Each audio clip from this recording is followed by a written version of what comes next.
Hello friends, কেমন আছেন সবাই? আজকের ভিডিও সম্পূর্ণ ইউনিক হতে চলেছে, যা আপনারা এর আগে কোনোদিন ইউটিউবে দেখেননি। কারণ আজ আপনাদেরকে দেখাবো কিভাবে ধূপ তৈরি করা হয়। এই ধূপ আমরা বাড়িতে একদিন না একদিন অবশ্যই ইউজ করেছি, যা ঘরের মধ্যে সুগন্ধি ছড়ায় আর ঘরের ব্যাকটেরিয়া এবং জীবাণু নষ্ট করে। আর বন্ধুরা, শুধু এখানেই শেষ নয়, তার সাথে সাথে দেখাবো কিভাবে গোলাপ ফুল দিয়ে পারফিউম এবং সুগন্ধি সেন্ট তৈরি করা হয়, তাও আবার দেশি পদ্ধতিতে, যেগুলো মার্কেটে বিভিন্ন ব্র্যান্ডেড কোম্পানি বিক্রি করে।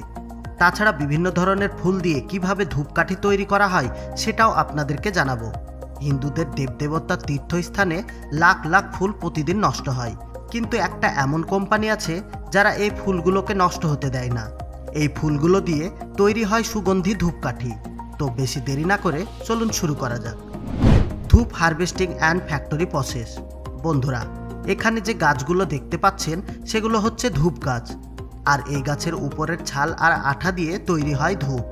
এই আঠা রাবার গাছের আঠার মতো নয়, কারণ এই আঠার ফুল প্রসেস করার পর এটা পাথরের মতো শক্ত হয়ে যায়। এই ধূপ গাছের গোড়া থেকে আগা পর্যন্ত সব জায়গার ছাল কাজে লাগে। সর্বপ্রথমে গাছের কিছু কিছু জায়গা এরকমভাবে খুচড়ে তুলে ফেলা হয়। তারপর পরের দিন এই আঠা গাছের ছালের মতো লম্বা হয়ে বেরিয়ে আসে, যেগুলোকে এখানকার ওয়ার্কাররা কালেক্ট করে নেয়। এই কাজ করার জন্য এক্সপার্ট ওয়ার্কার ব্যবহার করা হয়। প্রত্যেকটা গাছ থেকে 15 দিন অন্তর অন্তর এইভাবে আঠা বের করা হয়, আর এই আঠার সঙ্গে হালকা গাছের ছাল ব্যবহার করা হয়। এটা কেন করা হয় সেটা আপনারা এক্ষুনি জানতে পারবেন। এইগুলোকে ফ্যাক্টরিতে নিয়ে আসার পর মহিলা ওয়ার্কাররা আঠাগুলোকে এবং ছালগুলোকে বেছে আলাদা করে নেয়, কারণ যেগুলো শুধু আঠা সেগুলোর দাম অনেক বেশি, আর যেগুলোর সাথে আঠার সঙ্গে ছাল লেগে থাকে সেগুলোর দাম একটু কম। তারপর সমস্ত আঠাগুলোকে কুলোর মতো করে চেলে পরিষ্কার করা হয়। এইভাবে ধূপগুলোকে প্রায় 4-5টা কোয়ালিটিতে ভাগ করা হয়। বন্ধুরা, আপনারা কোন কোয়ালিটির ধূপ বাড়িতে ব্যবহার করেন অবশ্যই কমেন্ট করে জানাবেন। 1 নম্বর কোয়ালিটির ধূপের দাম অনেক বেশি, কারণ এর থেকে তৈরি করা হয় লিকুইড সেন্ট, যা পার লিটার $6000 পর্যন্ত বিক্রি হয়, যেটা ইন্ডিয়ান কারেন্সিতে দেখতে গেলে 4.5 লাখ টাকার পার লিটার। এই ধূপের লিকুইড প্রতি বছর প্রায় $200 মিলিয়ন বিক্রি করা হয়, যা বিশেষ করে খ্রিস্টানদের ধর্মস্থানে ব্যবহার করা হয়। এই ধূপ সব থেকে বেশি ব্যবহার করা হয় ভারতে। তাছাড়া ইথিওপিয়া, সৌদি আরব, ইরান এসব দেশগুলোতেও ব্যবহার করা হয়। ধূপের ব্যবহার সব থেকে বেশি ধর্মশালাতে ব্যবহার করা হয়। এবার হয়তো আপনাদেরকে বুঝাতে পেরেছি ধূপ কেন এত মূল্যবান। তাছাড়া বন্ধুরা, এখন বিভিন্ন কোম্পানির বডি স্প্রেতে এই ধূপের লিকুইড ব্যবহার করা হচ্ছে। Perfume making process in local factory. বন্ধুরা, এই গোলাপ ফুলের পাপড়ি দিয়ে ইন্ডিয়ান লোকাল মার্কেটে লিকুইড তৈরি করা হয়। এই লিকুইড তৈরি করার পদ্ধতি দেখলে আপনি অবাক হয়ে যাবেন। এই লিকুইড ঠিক সেই রকমভাবে তৈরি করা হয় যেরকমভাবে দেশি মদ তৈরি করা হয়। আপনারা যদি দেখতে চান দেশি মদ কিভাবে তৈরি করা হয়, তাহলে আমাদের চ্যানেল সার্চ করলে পেয়ে যাবেন। এই গোলাপের পাপড়ি দিয়ে 100% পিওর লিকুইড পাওয়া যায়। চলুন এবার দেখা যাক এর মেন প্রসেস। সর্বপ্রথমে ফুলের বাগান থেকে গোলাপ ফুলগুলোকে তুলে একত্রিত করা হয়। তারপর এগুলোকে বস্তায় লোড করে নিয়ে চলে আসা হয় লোকাল ফ্যাক্টরিতে। এই লোকাল ফ্যাক্টরিতে লিকুইড বের করার জন্য বড় বড় লোহার হাড়া এবং চিমনি ব্যবহার করা হয়। এই পদ্ধতিতে লিকুইড তৈরি করা প্রায় 50 বছর থেকে এখানে করা হয়। এই কাজ করার জন্য কোনো রকম ইলেকট্রিকের প্রয়োজন পড়ে না, শুধুমাত্র চিমনিতে আগুন করার প্রয়োজন পড়ে। এরপর ফুলের পাপড়িগুলোকে ওয়েট করে নেওয়া হয়। তারপর পাপড়িগুলোকে বড় এই হাড়ার মধ্যে ঢেলে দেওয়া হয়। এবার হাড়াটা যেন লিক না করে, এই জন্য মোটা আকৃতির কাদা দিয়ে ভালো করে হাড়ার উপরটাকে লেপে দেওয়া হয়। এবার এই কাদার উপরে আর একটা ঢাকনি লেগে দেওয়া হয় এবং হাতুড়ি দিয়ে বাড়ি দিয়ে ভালো করে টাইট করে দেওয়া হয়। এই ঢাকনির উপরে গোলাকৃতির একটা ফুটো থাকে, আর ঠিক ওই সময় কিছু ওয়ার্কার চিমনিতে আগুন জ্বালানোর কাজ করে। এবার এই ঢাকনির ফুটোর মধ্যে একটা ছোট্ট হাড়া লাগানো পাইপ ফিট করে দেওয়া হয়, আর নিচের চেম্বারে ঠান্ডা জল রাখা থাকে, যার ফলে ওই ফুটো দিয়ে যে ভাপটা আসে সেটা ঠান্ডা পানির কারণে ওটা লিকুইডে পরিণত হয়ে যায়। এই পাইপ যেন কোনো দিক দিয়ে লিক না করে, সেজন্য ভালো করে কাদা দিয়ে সব দিক ভালোভাবে বন্ধ করে দেওয়া হয়।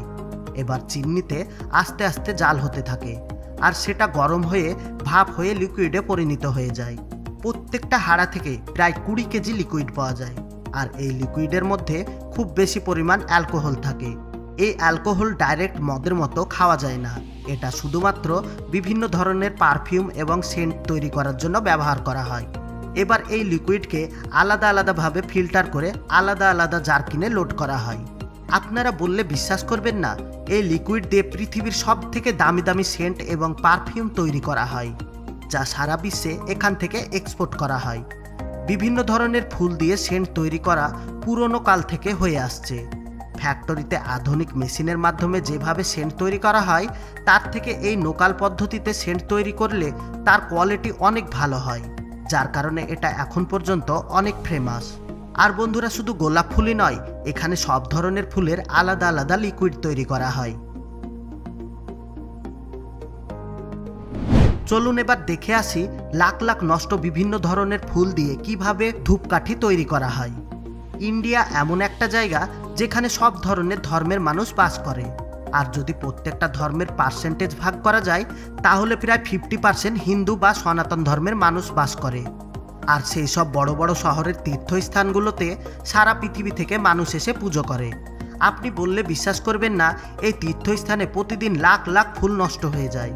আর এই কথাকে মাথায় রেখে ভারতের এক ইন্ডাস্ট্রি ফুলগুলোকে কাজে লাগানোর চেষ্টা করেছে। বর্তমানে এখন এই ফুলগুলো আর নষ্ট হয় না। এই ফুলগুলো কালেক্ট করার জন্য অনেক শ্রমিক কাজ করে। সমস্ত ফুল যখন কালেক্ট করা হয়ে যায়, তখন একটা ট্রাকে লোড করে ফ্যাক্টরিতে পাঠিয়ে দেওয়া হয়। ফ্যাক্টরিতে নিয়ে আসার পর কয়েকজন মহিলা ওয়ার্কার পাপড়িগুলোকে বেছে আলাদা করে নেয়। এই কাজ করার জন্য সবথেকে বেশি মহিলা ওয়ার্কারকে ব্যবহার করা হয়, কারণ এই কাজের জন্য শরীরে শক্তি প্রয়োগ করতে হয় না। তাছাড়া মহিলারা সঠিকভাবে ইনকাম করতে পারে।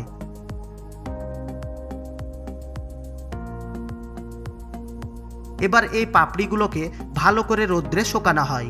তারপর মেশিনের মাধ্যমে এগুলোকে পিষে আটা করা হয়। তারপরে আটার সঙ্গে এক ধরনের পাউডার মেশানো হয়। তারপর পানির সঙ্গে হালকা করে অয়েল মিশিয়ে ভালো করে সানা হয়। এই ফ্যাক্টরিতে বেশিরভাগ কাজ ওয়ার্কাররা নিজের হাতে করে থাকে। তারপর একটা বাঁশের কাঠির উপরে ময়দাকে হাতের মাধ্যমে রোল করে লাগিয়ে দেওয়া হয়, যার ফলে তৈরি হয়ে যায় সুগন্ধি ধূপকাঠি। এবার এগুলোকে এক ধরনের সুগন্ধি লিকুইডে ডোবানো হয়। তারপর কাঠিগুলোকে রোদ্রে ভালো করে শুকানো হয়। এবার এগুলোকে প্যাকেটে প্যাকিং করে মার্কেটে বিক্রি করার জন্য পাঠিয়ে দেওয়া হয়।